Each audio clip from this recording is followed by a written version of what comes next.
వాళ్ళకి తెలియకుండానే కొన్ని ఛాలెంజెస్ ఫేస్ చేస్తున్నారు సైకలాజికల్గా.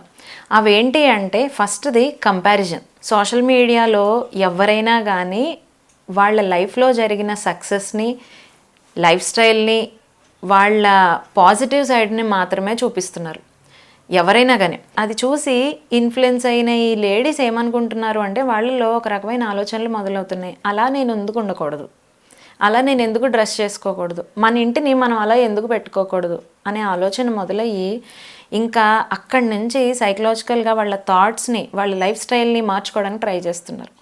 మనం పెరిగిన విధానాలు, వాటిల్ని బట్టి మన ఫ్యామిలీ ఎలా ఉంటుంది అనేది మనకు ఒక విధానం ఉంటుంది. అది మన ఒరిజినాలిటీ, అది మన రియాలిటీ. అది వదిలేసి వాళ్ళెవరో అలా ఉన్నారు, మనం కూడా అలా ఉండాలి అనే థాట్స్ తోటి వాళ్ళు ఇబ్బంది పడుతూ, వాళ్ళ ఇబ్బందిని బయటకు చెప్పారు. ఎందుకు అంటే వాళ్ళు మారాలి అనుకుంటున్నారు, వాళ్ళకి నచ్చింది కాబట్టి ఇబ్బంది చెప్పారు. బట్ అక్కడ చాలా ప్రెషర్ ఉంది వాళ్ళకు కూడా.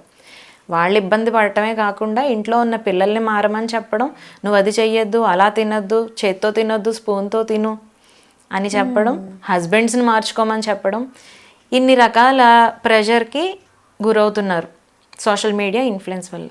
సెకండ్ది వచ్చేసి పర్ఫెక్షనిజం. ఇంకా పర్ఫెక్ట్గా ఉండాలి మనం. ఇందులో మనము ఒక 3 ఆస్పెక్ట్స్ తీసుకుందాం.